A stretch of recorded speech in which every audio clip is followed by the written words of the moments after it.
حول ولا قوة إلا بالله العلي العظيم. أعوذ بالله من الشيطان الرجيم. بسم الله الرحمن الرحيم. الحمد لله رب العالمين بارئ الخلائق أجمعين باعث الأنبياء والمرسلين، والصلاة والسلام والتحية والإكرام على البشير النذير السراج المنير سيدنا ونبينا وشفيعنا إن شاء الله أبي القاسم محمد.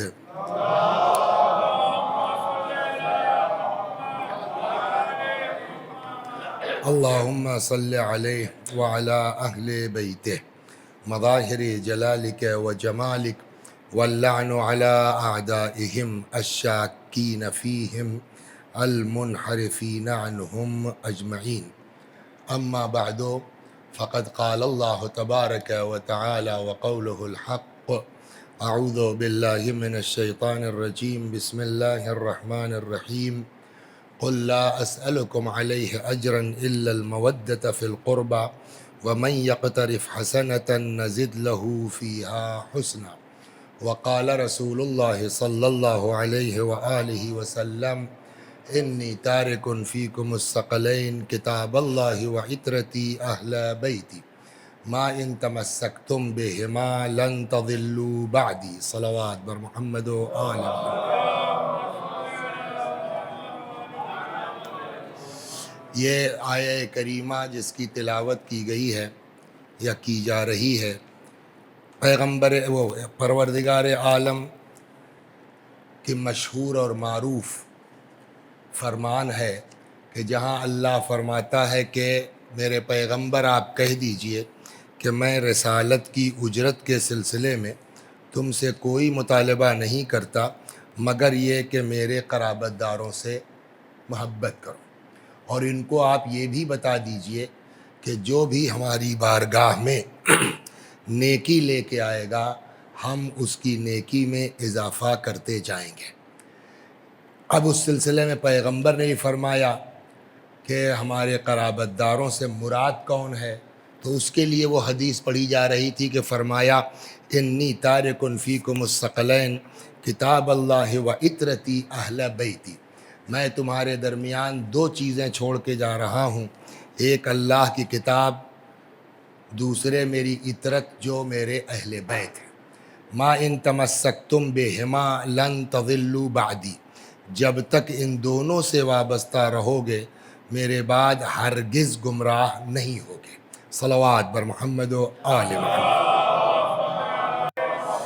ہماری گفتگو جو چل رہی تھی وہ اس منزل پر آئی کہ حضرت صدیقہ طاہرہ سلام اللہ علیہا کی ولادت کے سلسلے میں جناب مفضل ابن عمر نے سوال کیا کہ مولا کیف کان ولادت فاطمہ، جناب فاطمہ زہرا سلام اللہ علیہا کی ولادت کی کیفیت کیا تھی۔ 2 دن میں ہم یہاں تک پہنچے کہ جب ولادت ہو گئی آب کوثر سے غسل دے دیا گیا، 2 عدد کپڑے نکالے بہشت کے، ایک کو جسم پہ لپیٹ دیا گیا، دوسرے کا مکنا بنا دیا گیا۔ یہاں تک کل ہوئی بات۔ آج یہ بات چھوٹی ہے کہ پھر انہی 4 خواتین میں سے ایک نے کہا کہ کچھ بولیے۔ اب یہاں یہ سوال ہے کہ یہ بات سمجھ میں نہیں آتی، اور یہ بات پہلے دن بھی آ چکی تھی کہ ولادت سے پہلے ماں سے شکم مادر سے بات کرتی تھی، یہ پرسوں بات آئی تھی۔ کل یہ آئی کہ پیدا ہونے کے بعد ان سبوں نے کہا کہ کچھ بولیے۔ تو سوال یہ ہے کہ اول کہ پیدا ہونے والا آدمی، ابھی بچہ یا بچی جو ابھی پیدا ہوئی ہے، 2 گھنٹے بعد، 4 گھنٹے بعد، 2 دن بعد، 2 مہینے بعد بول کیسے سکتی ہے؟ یہ سوال ہے نا، یہ نہ عقل میں آتی ہے بات، اور بظاہر تو ایسا کچھ نہیں ہے، تو ایسا کیوں کا؟ لہٰذا یہ روایت سمجھ میں تو دل چاہتا ہے کہ ان خواتین سے کہ بھائی بس کرو، تمہارا کام ہو گیا نا، جاؤ یہ کیا بولیں گے جو تم کہہ رہی ہو کہ کچھ بولیے؟ تو عجب نہیں وہ عورتیں جواب دیں کہ بھیا ہم سے کیا مطلب، بولیں چاہے نہ بولیں، ہم تو تمہاری وجہ سے بلوا رہے تھے۔ کیا مطلب؟ ہم سے کیا مطلب؟ کہ اگر آج نہیں بلوائیں گے تو پھر تم لوگ پھنس جاؤ گے اور پھر حدیث سمجھا نہیں پاؤ گے ممبر سے۔ ہم نے کیا کہ یہ بتاؤ، اگر آج فاطمہ نہ بولے تو تمہارے یہاں حدیث آ رہی ہے رسول اللہ کی، آنے والی ہے کہ لولا علی لما کان کفو لفاطمہ، اگر علی نہ ہوتے تو فاطمہ کا کوئی کفو، یہ ہے نا، سنا ہے نا، کوئی نئی بات تو نہیں ہے۔ تو اب یہ اعتراض ہو سکتا ہے کہ نہیں ہو سکتا؟ کیسا کفو صاحب، مولا تو پیدا ہوتے ہی بولے، فاطمہ کہاں بولے؟ صلوات بر محمد اور کر رہا نا۔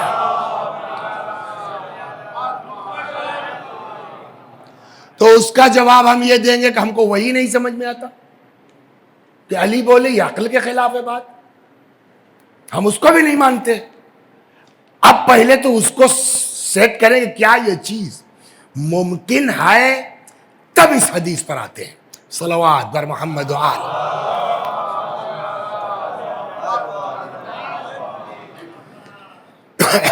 قرآن مجید اپنے بارے میں جو فرما رہا ہے، الف لام میم ذالک الکتاب لا ریب فیہ، آگے ہدن للمتقین، یہ قرآن ہدایت ہے کس کے لیے؟ متقین کے لیے۔ تو قرآن کاہے کی کتاب ہے؟ ہدایت کی۔ تو قرآن کاہے کی کتاب ہے؟ یا رومانٹک بک ہے؟ بولیے، معاذ اللہ، قصے کی کتاب ہے، کہانی کی کتاب ہے، قصے بھی ہیں۔ اور ایسے نہیں، بلکہ قرآن تو یہ کہہ رہا ہے کہ نحن نقص علیک احسن القصص، ہم تم کو بہت بڑھیا قصہ سنانے جا رہے ہیں۔ تو کیا قرآن قصے کی کتاب ہے؟ قرآن رومانٹک بک ہے، لیکن اس کے اندر آپ کو قصہ بھی ملے گا۔ نبی کتنے ہیں ابراہیم صاحب؟ کیسے پتا؟ جناب ابوذر نے بتایا۔ جناب ابوذر نے کیا بتایا؟ جناب ابوذر نے پوچھا یا رسول اللہ انبیاء کتنے ہیں؟ تو حضرت نے فرمایا 1,24,000۔ تو کل نبی کتنے ہیں؟ 1,00,000۔ قرآن میں کتنے نبیوں کا ذکر ہے؟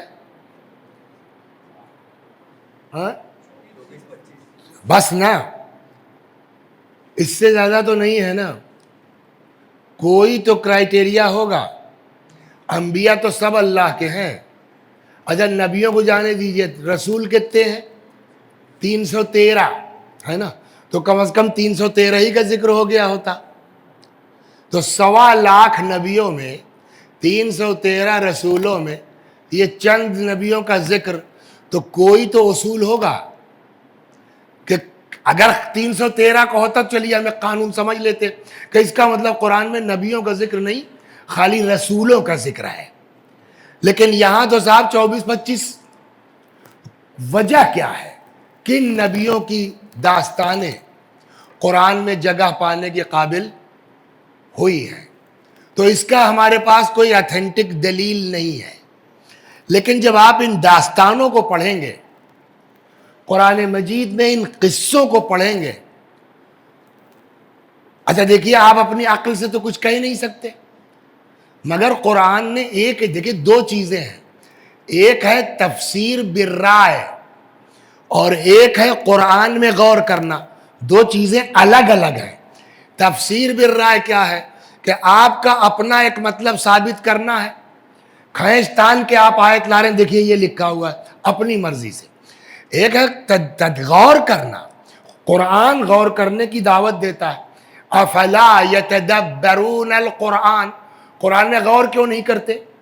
تو جب آپ غور کریں گے قرآن میں تو ایک چیز سمجھ میں آئی ہے، آپ ہم سے آپ اس کا کہاں سے کہہ دیا، ہم آپ کو جواب نہیں دے پائیں گے، لیکن سمجھ میں آتی ہے انبیاء کے داستانوں کو پڑھنے کے بعد کہ قرآن میں انہی نبیوں کی داستانیں جگہ پانے کے قابل ہوئی ہیں جو کسی نہ کسی نہج سے اہل بیت کی کسی عظمت کو ظاہر کر رہے ہوں. میں ابھی اس کو آپ کے سامنے ایک ایک کر کے رکھتا ہوں.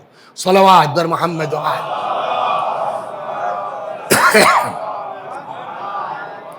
ہم نے آپ سے کہا تھا کیا معاذ اللہ قرآن جو ہے وہ عشقیہ داستان کی کتاب ہے؟ خب یوسف کا قصہ ہے کہ نہیں ہے؟ ایک دم اوپن. وہ دیکھا ہے آپ نے؟ سیریل دیکھا ہے؟ وہ سب قرآن سے لیا ہے انہوں نے. تو آپ کو بہت سمجھانے کی بھی ضرورت نہیں ہے، بس ایک آیت سن لیجیے. قرآن کی آیت ہے، میں سیریل کی بات نہیں کر رہا ہوں، حالانکہ سیریل والوں نے بڑی تحقیق سے اور انہی آیتوں کے ذیل میں یہ ساری باتیں اس میں فلمائی ہیں. قرآن میں ہے کہ وراودته التي هو في بيتها عن نفسه وغلقت الابواب، کہ جس کے گھر میں یوسف رہتے تھے اسی نے یوسف سے عشق کرنا شروع کر دیا. اور ایک دن تو حد یہ ہو گئی کہ وغلقت الابواب، دروازے سارے بند کرا دیا. وقالت حیت لک، گناہ کا مطالبہ کیا. قال معاذ اللہ، جناب یوسف نے کہا معاذ اللہ بھائی میں یہ گناہ نہیں کر سکتا ہوں. ہو گئی نا بات. یہ اتنا اوپنلی قرآن میں ہے، کاہے کے لیے ہے؟ سوال یہ ہے. جناب یوسف کا قصہ ہو گیا، پرانا ہو گیا، ہم سے کیا مطلب ہے؟ کیوں ہے یہ؟ کہا اچھا کس نے جناب یوسف کے ساتھ یہ حرکت کی؟ زلیخا نے. خوب، زلیخا نے کیا. پھر اس کے بعد حالات بدلے. قرآن کہتا ہے وَكَذَلِكَ نَنْجِي الْمُحْسِنِينَ، ہم نیکوکاروں کو ایسے ہی اجر دیتے ہیں جیسے یوسف کو دیا ہے. تو اب وہی یوسف جو بیچارے کنویں میں ڈالے گئے سلام اللہ علیہ، جیل میں ڈالے گئے، اب وہ پرائم منسٹر ہو گئے. ٹھیک، یہی زلیخا ہے. راستے میں مل گئی، بعض روایتوں میں ہے، بعض میں ہے کہ ان کے آفس تک پہنچ گئی. کون ہو؟ کام ہے یوسف ہو زلیخا. ارے یہ کیا حال ہے تمہارا؟ بہرحال وہ پوری داستان میں نہیں جانا ہے. آخرش جو ہے وہ اللہ نے کہا کہ بھائی یوسف اس سے شادی کر لو. اللہ نے کہا، اللہ کا حکم ہے. جناب یوسف نے شادی کر لیا. اس سے بحث میں نہیں جانا ہے کہ صاحب وہ جوانی پلٹی ہو، کیا ہوا، وہ کیسے ہوا، وہ ہمارے موضوع میں نہیں ہے. شادی کر لی. اب شادی کے بعد دیکھا ہے سیریل؟ نہیں دیکھا ہے. جناب یوسف بلا رہے ہیں، وہ اپنا عبادت کا مسلح نہیں چھوڑ رہی. یہ وہی لیڈی تو ہے کہ جو اس طرح سے دلدل میں تھی، نہ اللہ نہ نبی نہ امام. آج وہی لیڈی ہے کہ وہ مسلح پر ہے اور یوسف بلا رہے آ نہیں رہی ہے. تو یہ جناب یوسف کا کمال ہے کہ نہیں ہے کہ اس منزل سے اٹھا کے اس بلندی تک پہنچایا. لیکن سوال یہ ہے کہ اس بلندی تک پہنچانے میں حضرت یوسف کو، زلیخا کو اس بلندی تک پہنچانے میں ٹائم کتنا لگا؟ نہیں، اور کم ہے. یہ تو کل ان کی وہ ایج ہوئی نا، 12-13 سال کے قریب جیل میں رہے ہیں. تو اتنا دل لگا نا. کہ یہ قصہ کیوں بیان کیا قرآن میں؟ کہ اسی لیے تاکہ سمجھ میں آئے. ساری عظمتیں حضرت یوسف کی سلام اللہ علیہ، لیکن زلیخا کو سجدے میں گرانے میں ان کو کئی برس لگ گئے. کہ جب یہ قصہ پڑھو گے قرآن کا، تب بغداد کے قید خانے کا اندازہ ہوگا تم کو کہ یوسف کو، زلیخا کو سجدے میں لے جانے کے لیے کئی برس لگ گئے. لیکن بغداد کے قید خانے میں تمہارا 7واں امام قید ہے اور ایک فاحشہ عورت کو بھیجا گیا ہے، ابھی قید خانے میں پہنچی اور ابھی سجدے الہی میں ہے. صلوات در محمد و آل محمد. تو میرے خیال میں اب بات سمجھ گئے آپ کہ اتنے سارے انبیاء میں کہیں نہ کہیں وہ نبی جن کی داستان اہل بیت کے کسی فضیلت کو، ویسے ہی. اب آپ بتائیے، عباس جناب عیسیٰ کے والد کا کیا نام ہے؟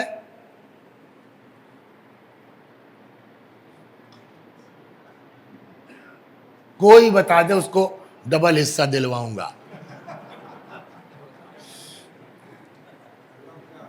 جناب عیسیٰ کے والد تھے ہی نہیں تو نام کہاں سے کوئی بتائے گا؟ ایک الٹا پلٹا سوال کرتے ہو ممبر سے، تم کو شرم نہیں آتی؟ جناب عیسیٰ کے والد ہی نہیں تھے.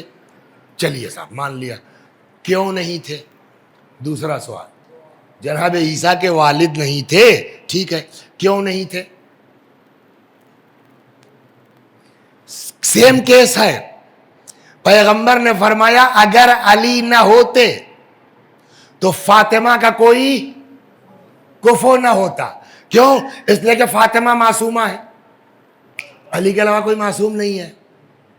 یہی جو ہے پرابلم جناب مریم کے ساتھ تھی، معصومہ ہے، کوئی اس زمانے میں معصوم ہے ہی نہیں، تو شادی کیسے ہو؟ تو شادی کیوں نہیں ہوئی جناب مریم کی؟ یہ کس کی پرابلم ہے؟ مجبوری ہے یا مصلحت ہے؟ مجبوری تو نہیں کہہ سکتے آپ نا. جو اللہ علی کو خلق کر سکتا ہے وہ اللہ جناب مریم کے زمانے میں ایک معصوم پیدا نہیں کر سکتا، تو اس سے شادی ہو جاتی. تو اگر آپ کہیں گے مجبوری ہے تو مجبوری جائے گی اللہ تک. تو کوئی مجبوری تو پھر کیا کہیں گے آپ؟ مصلحت. مصلحت کیا ہے؟ کا مصلحت یہ ہے کہ اب جناب مریم کے ہاں کوئی بھی لڑکی ہو، اگر شادی نہیں ہو اس کے اور وہ اپنے بستی میں بیٹا لے کے لڑکا لے کے پہنچ جائے، ہنگامہ ہوگا کہ نہیں ہوگا؟ اور اچانک جو ہے جناب مریم کے سامنے فرشتہ آدمی کی شکل، ہے میں اللہ کی پناہ تم سے، اگر تھوڑا کچھ تقوی اللہ کا ڈر ہے تمہارے اندر. فرشتے نے کہا کہ مریم میں انسان نہیں ہوں، آپ ٹینشن مت لیجئے، میں تمہیں اللہ کا بھیجا ہوا ہوں، لِأَهَبَ لَكَ غُلَامًا زَكِيًّا، تاکہ تم کو ایک بیٹا دے دو. مجھ کو بیٹا، وَلَمْ يَمْسَسْنِي بَشَرٌ، ہمیں تو کسی آدمی نے چھوا تک نہیں ہے. کہو اللہ کے لیے سب آسان ہے. مسئلہ یہاں ہے. تو جو اللہ کہہ رہا ہے ہمارے لیے سب آسان ہے، تو اس کے لیے مریم کے لیے ایک شوہر پیدا کرنا آسان نہیں تھا؟ ایسا کیوں نہیں کیا؟ خیر، اب جب پیدائش کا وقت آیا تو ان سے کہا گیا، وہاں بیت المقدس میں عبادت کر رہی تھی، کب یہاں سے تشریف لے جائیے آپ. قرآن کہتا فَأَجَاءَهَا الْمَخَاضُ إِلَىٰ جِذْعِ النَّخْلَ، یہ پیدائش کا درد ان کو صاحب وہاں سے گھسیٹ کے لایا کہاں تک؟ ایک کھجور کے پیڑ کے نیچے. اب پھر دیکھیے کتنا ٹینشن ہے جناب مریم کو. ٹھیک ہے کہ اللہ کے حکم سے ہے، سب کچھ ہے، مگر پبلک کو کیا جواب دیں گی بھائی؟ جانتے ہیں کتنا کھلا ہے جناب مریم کو؟ قرآن نے وہ بھی نقل کیا ہے. جب آئی نا تب آدمی سوچے گا لگے یہ بچہ ہم لے کے جائیں گے کیسے ہم اپنی بستی میں؟ تو حضرت مریم کا جو درد ہے قرآن نے بیان کیا. یا لیتنی مت قبل ھذا وکنت نسیا منسیا، اے کاش میں آج مر گئی ہوتی، آج سے پہلے. یا لیتنی مت قبل ھذا، اس سے پہلے میں مر گئی ہوتی. وکنت نسیا منسیا، لوگ مجھ کو بھول بھال گئے ہوتے. یہ معمولی چیز تھوڑی ہے. اب اللہ نے جواب دیا، مطلب یہ کہ بھائی ہم نے بچہ دیا ہے نا آپ کو کیوں ٹینشن ہے؟ سارا میٹر ہم سالو کریں گے. آپ ایسا کیجئے کہ آپ بچہ اپنا لیجئے اور جائیے. ایک کام اللہ نے سمجھا دیا، جس کا جو دل چاہے بولے، مریم تم جواب مت دینا. ایک بات قرآن نے سمجھایا، اگر تم حق پہ ہو نا تو بہت ٹینشن مت لو، سالو کرنے والا وہ ہے، لوگوں کو بکنے دو، وہ خود صحیح کر دے گا. صلوات بر محمد، چلانے کو لوگوں. ایک قانون تو ہم کو، اب اللہ نے قرآن میں آیت ہے، جاؤ بنداس جاؤ، اگر کوئی کچھ بولے گا تو تم بس ایک جملہ کہنا، انی نذرت للرحمن صوما فلن اکلم اليوم انسیا، میں نے اللہ کے لیے چپ کا روزہ رکھ لیا ہے، میں آج بولوں گی ہی نہیں۔ خیر آ گئی تو جو ٹینشن تھا ہوا وہی، اب ایک سے ایک لوگ اگر جو دشمن ہیں ان کو تو چانس مل گیا، جو اپنے ہیں وہ بھی تو کوئی جواب نہیں دے پائیں گے۔ اب ہوا ہنگامہ، ایک آیا کہنے لگا یا اخت ہارون ما کان ابوک امرأ سوء وما کانت امک بغیہ، اے مقدس بی بی، نہ تمہارا باپ اس ٹائپ کا تھا نہ تمہاری اماں، یہ کیا ہے نا۔ اللہ نے کیا سمجھایا تھا؟ بولنا مت، یہ لڑکا خود صحیح کر لے گا، بخالی تم کہہ دینا ہم چپ۔ قرآن کہتا ہے کہ جب ان سبوں نے کہا کہ صاحب نہ تمہارے اماں ایسی نہ تمہارے ابا، یہ کیا ہے؟ فَأَشَارَتْ إِلَيْهِ، پڑھیے سورہ مریم، فَأَشَارَتْ إِلَيْهِ، اسی بچے کی طرف یہ سارے سیریل فرصت ہو تو دیکھ ڈالیے جن لوگوں نے نہیں دیکھا ہے، جناب مریم پر بھی ہے، یوسف پر بھی ہے، اصحاب کہف بھی ہے، امام رضا علیہ السلام پر بھی ہے، 8ویں امام پر بھی ہے، وہ امام حسن علیہ السلام پر بھی ہے، مولا پر بھی ہے، اس کو دیکھیے ٹائم ملتا ہے۔ یوٹیوب تو سب کیا ادھر ادھر جو ہے، ان کو ان کے سننے سے بہتر ہے کہ ہم اپنی یہ تاریخ دیکھ ڈالیں۔ صلوات بر محمد وآل۔ اب جب ان لوگوں نے کہا تو جناب مریم نے کیا؟ اللہ نے کہا بولنا مت، فاشارت الیہ، اشارہ کیا بچے کی طرف، ایسے کہا ہوگا اور کیا ہے۔ پہلے تو سب سمجھے نہیں، پھر ایک کی سمجھ میں آیا، کہنے لگا کیا اس سے بات کریں؟ تو وہ کہتا ہے کہ کیف نکلم من کان فی المہد صبیا، ہم کیسے بات کریں اس بچے سے کہ جو ابھی ہی گہوارے میں ہے۔ ابھی وہ لوگ یہ کہہ ہی رہے تھے کہ ہم کیسے بات کریں جو گہوارے میں ہے، ابھی بچہ ہے، تب تک جناب عیسیٰ بول پڑے، انی عبد اللہ آتانی الکتاب وجعلنی نبیا، میں اللہ کا بندہ ہوں، مجھے کتاب دی گئی اور مجھے نبی بنایا گیا۔ اللہ کہے کہ دیکھا ہم نے بچہ دیا تھا، ہم نے میٹر حل کر دیا۔ ہم نے کہا اللہ میاں حل تو کر دیا آپ نے، لیکن یہ حل ہونے تک جناب مریم کا حال کیا ہوا ہوگا؟ جس بی بی نے اپنے مرنے تک کی دعا کر لی، یہ اتنا ٹینشن دینے کی کیا ضرورت تھی؟ ارے ایک شوہر پیدا کر دیتے، بات ختم تھی، کوئی مسئلہ ہی نہیں تھا۔ اب جناب مریم کو اتنا ٹینشن ہوا، اس کے بعد اب عیسیٰ بولے ٹھیک ہے، لیکن اس بیچ تو ہوا نا ٹینشن۔ اب سمجھ میں آیا کیوں کیا؟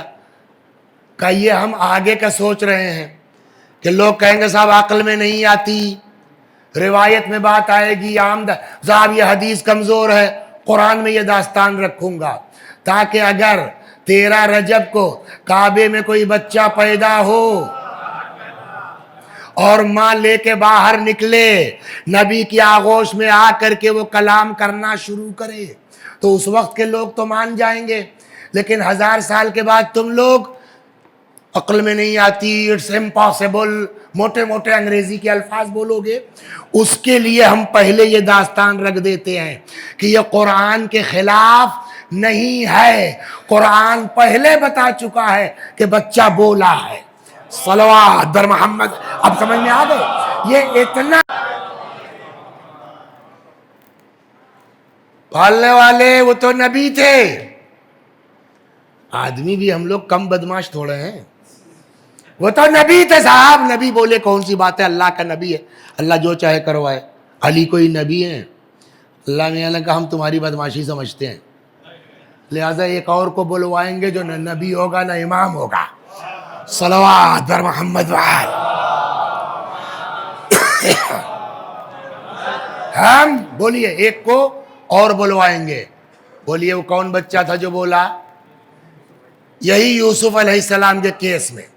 تو اب اس نے بلا لیا، جناب یوسف کو کمرے میں 7 دروازوں کے اندر بند کر دیا۔ جبریل آئے، کیا خیال ہے؟ حضرت یوسف نے کہا خیال کیا ہے یار، ہم گناہ تھوڑی کریں گے۔ کہتا بھاگو۔ کہا بھاگیں کیسے یار، دروازہ تو سب بند ہے۔ کہ آپ بھاگیے تو کچھ سمجھ میں آیا؟ اس واقعے سے ایک چیز اور مل رہی ہے، ہم یہ کہہ کے نہیں بچ سکتے کہ صاحب کیا بتائیں مجبور ہیں. تم بھاگو، ہم تالا نہ کھولے تب کہو. غور کر رہے ہیں کیا ہوگا؟ ورنہ پہلے اب اچھا زلیخا تو بالکل مطمئن کہ 7 تالوں کے اندر ہیں بیٹا، جائیں گے کہاں، ہماری بات تو ماننا ہی پڑے گا. اچانک جناب یوسف دوڑ پڑے. توجہ کر رہے ہیں نا، بھاگے. اب جب تک زلیخا سمجھے تب تک تو یوسف پہنچے وہاں، تو ایک ڈسٹینس ہو گیا نا. عورت چاہے جتنی تیز دوڑ لے، مرد کے برابر تو نہیں دوڑ سکتی نا. اب گئے صاحب، پکڑتے جا رہے ہیں، دروازہ کھلتا، وہ ڈسٹینس مینٹین ہے. لاسٹ دروازہ آیا. کرکٹ کھیلتے ہو؟ کھیلا ہے نا. فیلڈنگ کرتے ہیں؟ فیلڈنگ میں کبھی محسوس کیا؟ میں کھیلتا ولتا نہیں ہوں، لیکن سنتے رہتے ہیں، دیکھتے رہتے ہیں، تو دماغ میں بھری رہتی ہے بات. کبھی یہ دیکھا ہے کہ گیند گر رہی ہے وہاں اور فیلڈر کھڑا ہے یہاں، اس کو کیچ کرنا ہے تو کیا کرتا ہے؟ جمپ مار دیتا نا. تو جب جمپ مارے گا تو ایسے ہوگا نا. اللہ کو دیکھیے نا، ڈسٹینس رکھا مینٹین. 6 دروازے کھل گئے، بچا 7واں اللہ میاں نے لیٹ کر دیا تاکہ ڈسٹینس کم ہو جائے. لیکن وہی جیسے وہ بالر وہ فیلڈر ہوتا ہے کہ یار اب دوڑ کے نہیں پہنچ پائیں گے، ترچھے ہو جاؤ. تو شاید زلیخا نے یہی کہا کہ جب قریب پہنچی کہیں نکل نہ جائے، تو ویسے ہی کیچ کے چکر میں مارا. جیسے ہی ہاتھ پہنچا وہاں دروازہ کھل گیا. تو جب آدمی سیدھا کھڑا ہوگا تب تو اس کی طاقت لگے گی، روک سکتے ہیں. لیکن ترچھا ہے آدمی تو اس کی طاقت کام نہیں کرے گی. کپڑا تو آیا ہاتھ میں یوسف کا، مگر یہ خود سیدھی تو آئی نہیں. یوسف آگے بڑھ گئے، کپڑا ہاتھ میں، نتیجہ پھٹ گیا. جیسے ہی دروازہ، قرآن ہے، اللہ ہے، جیسے ہی دروازہ کھلا، یوسف ادھر ہاتھ میں کپڑا. قرآن کہتا ہوا الف یا سیدہا لدى الباب. تب تک صاحب وہ زلیخا کا شوہر سامنے رنگے ہاتھ. کیا ہو رہا ہے بھائی؟ اب کیا جواب دے حضرت یوسف؟ کوئی جواب ہے ان کے پاس؟ تب تک ہی بول پڑی ما جزاء من اراد باہلک سوءا الا ان یسجن او عذاب علیم. کیا سزا ہے ایسے آدمی کی کہ جو تمہاری بیوی کے ساتھ غلط نیت کرے، سوائے اس کے کہ اس کو جیل بھیج دیا جائے یا سخت سزا دی جائے؟ یہ کیا بھائی؟ اب جناب یوسف کیا جواب دے؟ قرآن کہتا ہے انہوں نے کہا ہی راودتنی عن نفسی. صاحب سب اس کی بدماشی ہے. اب یہ دعویٰ کر رہے ہیں، اس کی بدماشی، وہ دعویٰ کر رہے ہیں، ان کا کام ہے. اب پھنس گیا معاملہ. بھائی تو ہم کیسے مانے؟ زلیخا نے کہا میرے پاس گواہ ہے. پتہ نہیں لکھنؤ کا کوئی ہے کہ نہیں ہے اس میں؟ نہیں ہے کوئی؟ کہاں؟ ارے ہے، یہ لکھنؤ نہیں، بمبئی کے ہیں. انہوں نے وہ منظر نہیں دیکھا. ہم لوگ بچپنا گزرا ہے لکھنؤ میں، کنکیا سمجھتے ہیں؟ پتنگ. تو کنکیا جب اڑتی ہے پتنگ تو وہ کبھی کبھی کٹ جاتی ہے. تو لڑکے دوڑتے ہیں اس کے وہ منجھا جو تار ہوتا ہے اس کو لوٹنے کے چکر میں. تو جانتے ہیں لڑکوں کے ہاتھ میں کیا ہوتا ہے؟ ایک لکڑی ہوتی ہے. ادھر ادھر سے لکڑی کیوں لیتے ہیں؟ کہ بغیر لکڑی کے جو لوٹیں گے منجھا، اس کو لپیٹیں گے کاہے میں. تو لپیٹنے کے لیے لکڑی چاہیے کہ نہیں چاہیے؟ ویسے ہی جھوٹ کی رسی کو لپیٹنے کے لیے سچ کی اتنی ڈنڈی چاہیے. اسی پہ جھوٹ لپٹے گا نا. اتنا سچ ہے. زلیخا نے کہا صاحب میرے پاس گواہ ہے. کب بلاؤ؟ اس نے اپنی جو ہے وہ ندیمہ کو بلا دیا. پیسہ کہ مائی پہاڑ چڑھے، پیسے جو چاہیے کروا لیجئے. وہ آئی، اس نے ایک دم صحیح بات کہی. اس نے کچھ جھوٹ نہیں بولا، صحیح بولا. کرنے کے صاحب ہم کیا بتا، ہم نے دیکھا وہ جو آپ کے رشتہ دار آئی ہیں نا، اس کمرے میں رہتی، ان کا بچہ رو رہا تھا، چپ ہی نہیں ہو رہا تھا. ہم نے دیکھا کہ یہ اتنا صحیح ہے. ہم نے دیکھا کہ ادھر سے جا رہے تھے، اس کے کمرے میں گئے، بچے کے سر پہ ہاتھ پھیرا، وہ چپ ہو گیا. اس کے بعد جو ہے وہ ادھر سے آگے بڑھ کے میڈم کے کمرے میں چلے گئے, نکلتے تو آپ نے دیکھ ہی لیا ہے. گواہی تو غلط بولی صحیح بولی, یہ ہو گیا نا. لیکن اللہ نے اسی لیے بلوایا, یوسف کو کلک کر گیا کہ جو بچہ چپ ہو سکتا ہے وہ بول بھی سکتا ہے. یوسف نے کہا ہمارے پاس بھی گواہ ہے.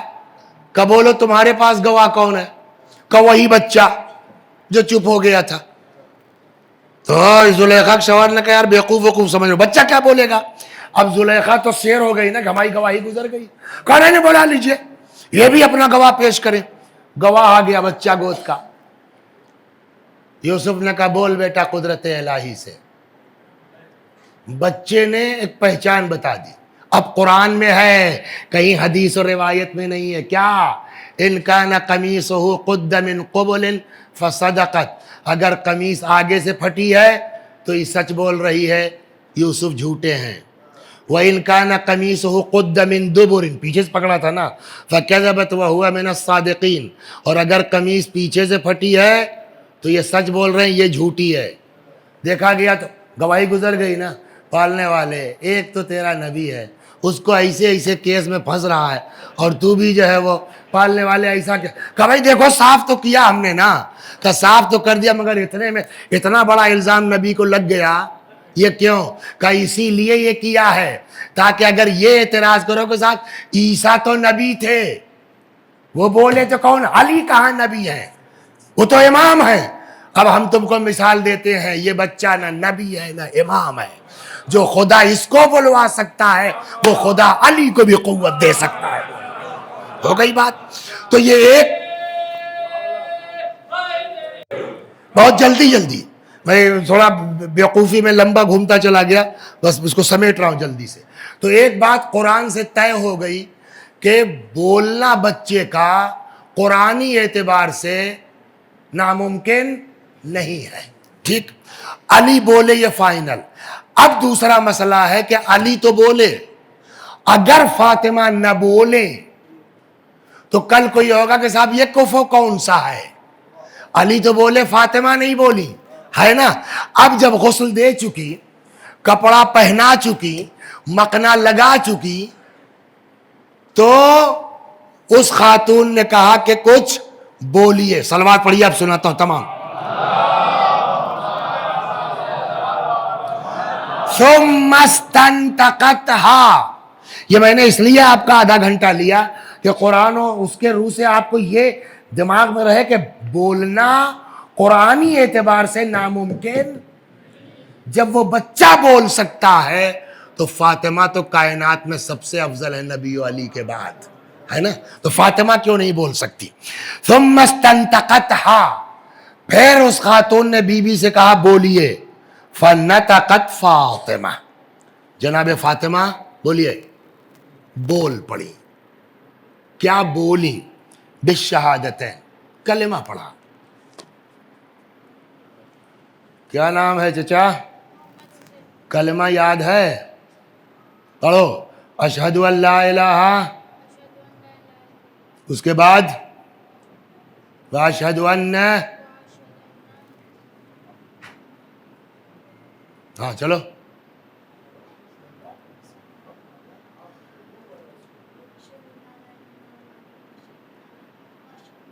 زور سے. واشہد ان, نہیں یہ بھی بول رہے تھے, آواز ان کی, بلکہ تم تو تھوڑا تیز بولو. محمدن رسول اللہ, یہی تو کلمہ ہم لوگ پڑھتے ہیں نا. اشہد ان لا الہ الا اللہ واشہد ان محمدن رسول اللہ. یا تیسرا کلمہ کیا ہے؟ واشہد ان علیٰ ولی اللہ. کہتے ہیں کہ نطقت فاطمہ بالشہادتین, فاطمہ بول پڑی شہادتین سے. تو شہادتین کیا ہے؟ لا الہ الا اللہ محمد. تو ایسے ہی تو بولنا چاہیے تھا. لیکن پہلا کلمہ تو جناب فاطمہ نے آپ کی طرح پڑھا, ہماری طرح پڑھا. وقالت اشہد ان لا الہ الا اللہ, آپ بھی یہی پڑھتے ہیں. دوسرا کیسے پڑھتے ہیں؟ وَأَنَّ مُحَمَّدًا, ایسے ہی تو پڑھنا چاہیے نا. لیکن جناب فاطمہ نے ہماری آپ کی طرح کلمہ نہیں پڑھا, اور جیسے جناب فاطمہ نے پڑھا دنیا میں کوئی پڑھ بھی نہیں سکتا. کا مطلب ہم نے کہا پہلے وقالت بول پڑی اشہدو اللہ الہ الا اللہ، اس کے بعد فرماتی وَأَنَّ أَبِي سید الانبیاء، اور میرا باپ ہے کوئی دنیا میں اس طرح کلمہ پڑھنے والا؟ صلوات بر محمد وَأَنَّ أَبِي رسول اللہ سید الانبیاء، اور میرا باپ اللہ کا رسول اور سارے نبیوں کا۔ تیسرا کلمہ کیسے پڑھتے ہیں آپ؟ علی ولی اللہ نا، فاطمہ نے نہیں پڑھا اس طرح۔ وَأَنَّ بَعْلِي سید الاوصیاء، اور میرا شوہر۔ دنیا میں کوئی اس طرح کلمہ نہیں پڑھ سکتا جس طرح جناب فاطمہ زہرا نے پڑھا۔ خوب صلوات بر محمد و آل محمد۔ کلمہ پڑھ لیا نا، اس کے بعد ثم سلمت علیہن، اور پھر جناب فاطمہ نے، اب چاہے 15 منٹ ہوا ہو، آدھا گھنٹہ ہوا ہو پیدائش کو، ایک سے پورے، اس کے بعد سب کو یعنی ان چاروں کو سلام کیا۔ ایک ہوتا ہے کہ ہم آئے، آپ لوگ ہیں تو اس میں بہت سے لوگ ہیں شکل سے جانتے ہیں، نام نہیں پہچانتے، کچھ ہیں کہ جن کی نہ شکل پہچانتے ہیں نہ نام پہچانتے ہیں، لیکن معلوم ہے کہ مومن آدمی ہیں آپ، تو ہم آئے، ہم نے کہا سلام علیکم۔ کوئی بھی کسی کو سلام کر سکتا ہے، یہ کوئی بڑی بات تھوڑی ہے، لیکن یہ روایت کہتی ہے ثم سلمت علیہن، جناب فاطمہ نے ان چاروں کو سلام کیا، لیکن جنرل سلام ہماری آپ کی طرح نہیں۔ وَسَمَّتْ كُلَّ وَاحِدَةٍ مِّنْهُنَّ بِاسْمِهَا، اور سلام تو کیا سب کو ان کا نام لے لے کر۔ چار تھی نا، سارہ، آسیہ، مریم اور جناب کلثوم، چار تھی نا، سب کو نام لے کے سلام کیا ہے۔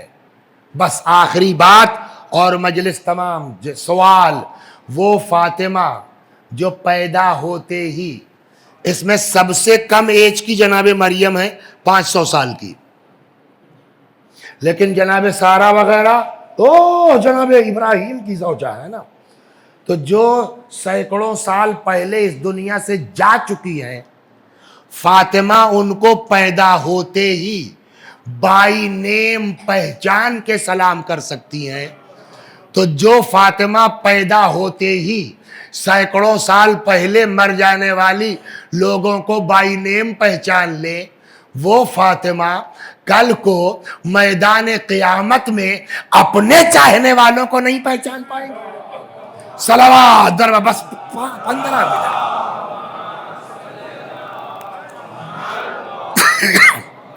ایک صحابی ہے، بس اسی پہ بات ختم، جن کا نام ہے جابر جعفی۔ جابر بھائی آئے 5ویں امام کے پاس، جلدی جلدی کہوں گا اس لیے ٹائم بہت کم بچا ہے۔ آئے کہنے لگے مولا حدثنی بحدیث فی فضل جدتک فاطمہ، اسی بہار میں ہے، ٹائم کم لگے اس لیے میں نے اس کو بند کر دیا۔ حدثنی بحدیث، مولا ایک حدیث ایسی بیان کیجئے، فی فضل جدتک فاطمہ، اپنی جدہ ماجدہ جناب فاطمہ کے بارے میں، کہ اذا حدثت بہ الشیعہ فرحوا بذلک، کہ جب آپ کے شیعوں سے میں وہ حدیث بیان کروں تو آپ کے شیعہ خوش ہو جائیں۔ کیسے آپ لوگوں کو نہیں کبھی شوق ہوتا کہ مولانا ذرا فضائل والی پڑھیے، نعرے والی پڑھیے، ویسے ہی جناب جابر جوفی کو شوق ہوا کہ آج کوئی فضائل والی حدیث ایسی سنا دیجئے مولا کہ اذا حدثت بہ الشیعہ، جب آپ کے شیعوں سے بیان کروں پبلک مست ہو جائے، ہے نا۔ امام نے کہا بیٹھو، صلوات بر محمد۔ پوری نہیں پڑھوں گا۔ امام نے فرمایا مجھ سے بیان کیا، میرے والد نے ان سے بیان کیا، جو ہے وہ میرے جد نے ان سے بیان کیا، رسول اللہ نے، کہ رسول اللہ فرماتے ہیں کہ جب قیامت کا دن آئے گا تو سارے انبیاء کے لیے نور کا ممبر رکھا جائے گا۔ بس یہاں سے اب تک سنا نہیں سنا اس کو سن لیجیے، اور بیچوں بیچ پیغمبر نے فرمایا میرا ممبر ہوگا اور سب سے اعلیٰ ممبر ہوگا۔ اللہ کہے گا محمد ممبر پہ جاؤ خطبہ دو، میں ایسا خطبہ دوں گا اس دن کہ آج تک کسی نبی نے ایسا خطبہ سنا نہیں ہوگا. پھر سارے اوصیاء کا ممبر رکھا جائے گا, اس میں سب سے اونچا ممبر میرے وصی علی کا ہوگا. اللہ کہے گا یا علی اخطب, تم بھی خطبہ دو. علی ایسا خطبہ دیں گے کہ آج تک کسی وصی نے ایسا خطبہ سنا نہیں ہوگا. پھر اولاد انبیاء کے لیے ممبر رکھا جائے گا, اس میں سب سے اونچا ممبر میرے بیٹوں کا ہوگا, حسن و حسین کا. اللہ کہے گا ممبر پہ جاؤ, تم لوگ بھی خطبہ دو. ایسا خطبہ دیں گے کہ آج تک کسی انبیاء کی اولاد نے سنا نہ ہوگا. خطبہ دینا تو دور کی بات ہے. یہی ہوتا ہے نا, کبھی کبھی سامعین مصلحت نہیں سمجھ. ہم چپ ہوئے تھے کہ بیچارے کو ڈسٹرب نہ ہو, آواز جا رہی ہوگی, ہو سکتا ہے کوئی ایمرجنسی کالو سن لے. آپ نے نعرہ وعرہ لگا کے پھر وہی کام کر دیا جو ہے وہ صلوات بر محمد و آل محمد. تو اب یہ ہو گیا. اس کے بعد اور بھی درمیان میں پھر آواز قدرت آئے گی, آئینہ فاطمہ بنت محمد, آئینہ خدیجہ بنت خویلد, آئینہ مریم ابنت عمران, آئینہ ام کلثوم, ام یحییٰ بن زکریا. کہاں ہیں یہ لوگ؟ فیقمن, یہ لوگ قیام فرمائیں گی, جناب خدیجہ, جناب فاطمہ اور یہ لوگ. آواز قدرت آئے گی, لمن الکرم اليوم. اب یہاں سے بہت توجہ سنیے. لمن الکرم اليوم, آج کرم کس کے پاس ہے؟ کوئی اتنے بڑے مجمع میں جواب دینے والا نہیں ہے. فیقول محمد وعلی والحسن والحسین وفاطمہ للہ الواحد القہار. آج کرم صرف اور صرف اللہ کے پاس ہے. جیسے یہ کہیں گے کرم اللہ کے پاس آئے گی, اللہ کے پاس ہے. آواز قدرت آئے گی, یا اہل الجمع, اے محشر والو, انی جعلت الکرم لمحمد وعلی والحسن والحسین وفاطمہ. اور تو ہم نے اپنا کرم آج دے دیا ہے محمد کو, علی کو, حسن کو, حسین کو, فاطمہ کو. اب کرم الہی, اب سنیے, ہم نے دے دیا ہے تو اب کرم الہی کس کے ہاتھ میں آیا؟ ان کے. اس کے بعد نادم منادن وہو جبرائیل, پھر چلانے والا چلائے گا, اور وہ کون ہوگا؟ جبریل. یا اہل الجامع, اے محشر والو, تعتوا الرؤوس وغضوا الابصار, گردن جھکا لو, آنکھیں بند کر لو. کیوں؟ اس لیے کہ پیغمبر کی بیٹی فاطمہ تسیر الی الجنہ, تشریف لے جا رہی ہیں جنت کی طرف. سب کا پروٹوکول الگ ہوتا ہے. منسٹر کا الگ ہوگا, چیف منسٹر کا الگ ہوگا, پرائم منسٹر کا, پریزیڈنٹ کا الگ ہوگا. جناب فاطمہ اکیلی ہیں. نبی 1,24,000 ہیں, اگرچہ رسول اللہ سید الانبیاء ہیں. امام 12 ہیں, اگرچہ امیر المومنین سید الاوصیاء ہیں, مگر عورتوں میں سیدۃ نساء العالمین ہے نا, ساری کائنات کی عورتوں کی اکلوتی سردار کا نام فاطمہ ہے. تو ویسے ہی تو پروٹوکول ہوگا نا, خاتون جنت, ہاں, لیڈی آف پیراڈائز, اکیلی. نتیجے میں جبرائیل ناقہ لے کے آئیں گے, ٹرانسپیرنٹ ناقہ کھڑا ہے, آپ پیچھے دیکھ سکتے ہیں, جو روایات میں یہاں جس سے محسوس ہوتا ہے. 1,00,000 فرشتے دائیں, 1,00,000 فرشتے بائیں, اور کتنے فرشتے اٹھائے ہوئے, اس سے ہم سے بحث نہیں, بس آگے جلدی سے جا رہا ہوں. لے کے آئیں گے یہ لوگ پورے پروٹوکول کے ساتھ. کہاں؟ جنت. جب شہزادی جنت کے دروازے پر پہنچیں گی تلتفت, رک جائیں گی, جنت میں نہیں جائیں گی. آواز قدرت آئے گی، یا بنت حبیبی ما التفاتک، اے میرے حبیب کی بیٹی کیا بات ہے، کیوں رک گئی آپ؟ میں نے آپ کے لیے جنت کا حکم دے دیا ہے۔ بی بی فرمائیں گے خدا آج میں اپنی حیثیت دیکھنا چاہتی ہوں، دنیا میں تو بہت ظلم ہوا نا، دروازہ جلایا گیا، کوڑا مارا گیا، حق چھینا گیا، وہ تو دنیا کی بات تھی نا، لیکن اب دنیا پر واضح ہونا چاہیے کہ میں کیا ہوں۔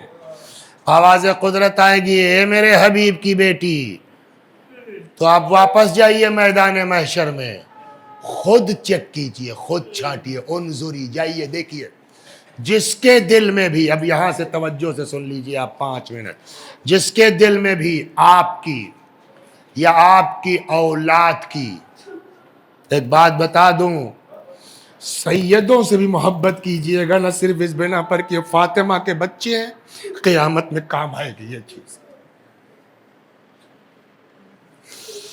جس کے دل میں بھی آپ کی یا آپ کی اولاد کی محبت ہے، جائیے اس کا پکڑیے، لے جائیے جنت میں۔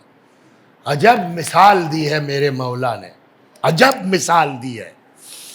امام فرماتے ہیں کہ فاطمہ آئیں گی، اب یہ میرا جملہ نہیں ہے، یہ مثال 5ویں امام کی ہے۔ فرماتے ہیں یا جابر، جیسے پرندے خراب دانوں کے بیچ سے اچھا دانہ چھانٹ لیتے ہیں، ویسے ہی پورے محشر سے فاطمہ زہرا اپنے چاہنے والوں کو چن لیں گی، سلام اللہ علیہ۔ پھر اب ان سب کو لے کے آئیں گے کہاں؟ جنت کے دروازے پر۔ اب امام کہتے ہیں اللہ ان کے دل میں ڈالے گا، رکو، اب یہ جو لوگ خود معاملہ خراب تھا، جناب فاطمہ کے طفیل میں بچے جنت کے دروازے پہ رک جائیں گے، آواز قدرت آئے گی، کیا بات ہے بھیا آپ لوگ کیوں رک گئے؟ ہم نے تمہارے بارے میں فاطمہ کی شفاعت قبول کر لی ہے، جاؤ جنت میں۔ تب اب یہ پبلک نقشے بازی کرے گی۔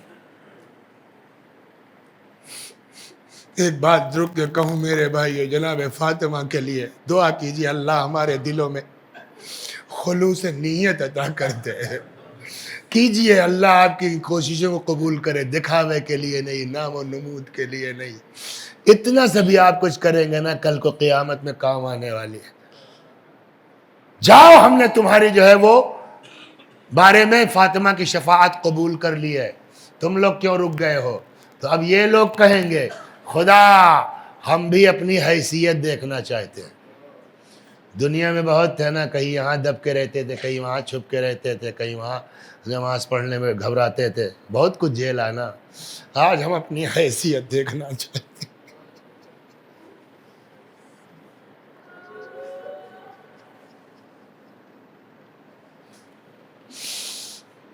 آواز قدرت آئے گی تو ٹھیک ہے، تم لوگ بھی جاؤ، جاؤ تم لوگ بھی محشر میں جاؤ، چیک کرو، دیکھو جس نے بھی تم کو فاطمہ کے نام پر کھانا کھلایا ہو، جس نے بھی تم کو فاطمہ کے نام پر لباس دیا ہو، جس نے بھی تم کو فاطمہ کے نام پر ایک گلاس پانی پلایا ہو،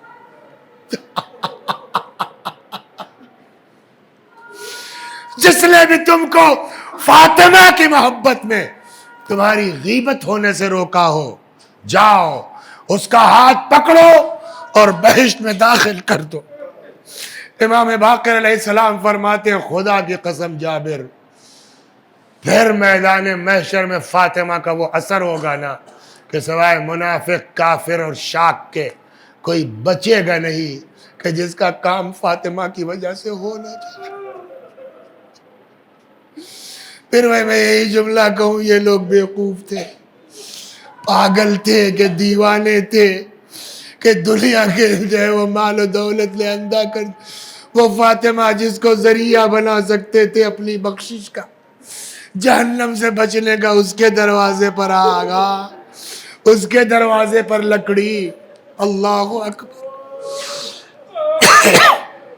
نتیجہ یہ ہوا، بس 2-3 جملے، کل تک جو بات پہنچی تھی پسلی ٹوٹ گئی، یہ جو بازو پہ کوڑا مارا گیا تھا، مرتے دم تک وہ نشان باقی رہا پھوڑے کا۔ ایک صحابی ہے ابو رافع، ان کی بیوی ہے جس کا نام ہے سلمہ، لگاؤ ہے، محبت ہے، آتی رہتی ہے گھر، خدمت کرتی ہے۔ سلمہ کہتی ہے کہ جناب فاطمہ 40 دن بستر پر رہی ہیں۔ کتنے دن؟ 40 دن۔ اس درمیان کبھی طبیعت بگڑ جاتی ہے، کبھی سنبھل جاتی ہے۔ سلمہ کہتی ہے جس دن شہادت ہوئی ہے بی بی کی، فاطمہ زہرا کو اتنی تکلیف تھی، آپ بتائیے جس کی پسلی ٹوٹ گئی ہو۔ سلمہ کہتی ہیں اتنی تکلیف تھی کہ درد کی شدت سے کبھی داہنی کروٹ لیتی تھی، کبھی بائیں۔ سلمہ کہتی ہے مجھ سے یہ منظر دیکھا نہ گیا، میں نے سر پہ ردا ڈالا، گھر سے نکل پڑی، چل کے کم از کم مولا کو اطلاع تو دے دیں۔ نکلی تھی کہ راستے میں دیکھا علی آ رہے ہیں۔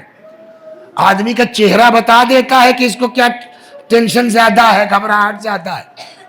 چہرہ دیکھ کے مولا کہتے کیا بات ہے سلمہ، بہت زیادہ گھبرائی لگ رہی ہو۔ کہنے لگی کہ مولا بی بی کی حالت ٹھیک نہیں ہے، مجھے نہیں لگتا کہ اب زندہ پائیے گا آپ۔ مولا کائنات تیز قدموں سے آ گئے، بیٹھ گئے۔ اسی بہار میں اللہ بھائی مجلسی لکھتے ہیں کہ مولا نے بی بی کا سر تکیے سے اٹھایا، اپنے زانوؤں پہ رکھ لیا، بڑی محبت سے پکارا زہرا، کوئی جواب نہیں، فاطمہ کوئی جواب نہیں، بنت رسول کوئی جواب نہیں۔ جب کئی آوازیں دے چکے تو فرماتے ہیں زہرا میں علی پکار رہا ہوں۔ مولا کا نام سنا، آنکھیں کھول دی، یا علی آپ آ گئے، بس آپ ہی کا انتظار تھا، مجھ کو آپ سے کچھ کہنا ہے، کہیے۔ فرمایا آپ غسل دیجئے گا، آپ کفن پہنائیے گا، آپ حنوط کیجئے گا، علی یہ سارا کام رات کی تاریکی میں کیجئے گا۔ جب سب کہہ چکی تو فرماتی ہیں علی میرے بچے کم سن ہیں، میرے بچے چھوٹے ہیں، کل یہ نانا سے جدا ہوئے، آج ماں سے بچھڑ جائیں گے۔ علی اگر میرے بچے روتے روتے میری قبر پہ سو جائیں، ان کو سختی سے میری قبر سے نہ اٹھانا۔ مولا چلے گئے۔ اب یہاں سے اسما بتاتی ہیں کہ بی بی نے مجھ کو بلایا، فرمایا اسما میرا بستر لگا دو، تھوڑی دیر کے بعد آواز دینا، اگر جواب نہ ملے سمجھ لینا میں اس دنیا میں نہیں ہوں۔ اے اسما جب میرے بچے آ جائیں پہلے ان کو کھانا کھلا دینا۔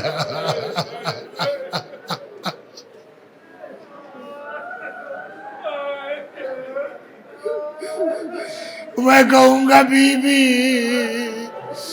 آپ کو اپنے بچوں کا اتنا خیال ہے کہ پہلے میرے بچے کھانا کھا لے تب ماں کے مرنے کی خبر سنے، لیکن وہی حسین کربلا کے میدان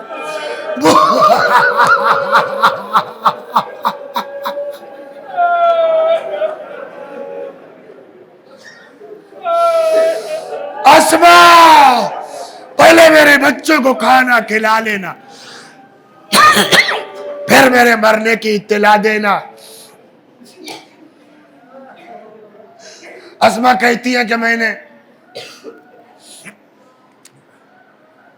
تھوڑی دیر کے بعد حجرے میں آئی اور میں نے آواز دی، کئی آوازیں دی، جب جواب نہیں ملا میں نے چادر پلٹ دی، بس آخری فقرے ختم و دعا، چادر پلٹ دی۔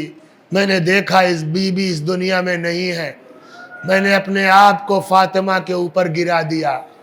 بی بی رسول اللہ کو سلام کہیے گا، بابا کو سلام کہیے گا۔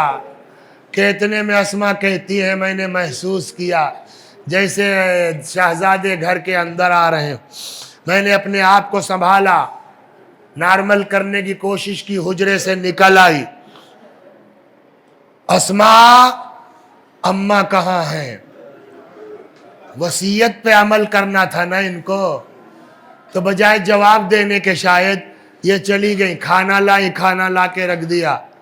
کبھی کھانا دیکھتے ہیں، کبھی اسما کو دیکھتے ہیں. اسما اماں کہاں ہیں؟ اسما نے کہا کھانا کھا لو، بتاتی ہوں نا. فرمایا یہ بتاؤ تم نے کبھی دیکھا ہے ہم نے بغیر ماں کے کھایا؟ اب اسما کیا جواب دے؟ کچھ انداز ایسا تھا کہ اسما کہنے لگی شہزادو تم ٹھیک سمجھ رہے ہو، اب تمہاری ماں اس دنیا میں نہیں ہے. اتنا سننا تھا. علامہ مجلسی لکھتے ہیں دونوں شہزادے ماں کے جنازے پر آئے. امام حسن نے اپنے آپ کو ماں کے سینے پہ گرا دیا. پتہ نہیں کتنی محبت ماں کو حسین سے اور حسین کو ماں سے ہے کہ کہتے ہیں امام حسن نے اپنے آپ کو ماں کے سینے پہ گرا دیا. مگر امام حسین ماں کے پایتی آئے، ماں کے پیروں کو، تلووں کو امام حسین نے اپنے رخساروں سے ملنا شروع کیا. اماں تمہارا لال آیا ہے، اماں تمہارا حسین آیا. اماں حسین کا جواب دو ورنہ روح جس میں باقی نہ رہے.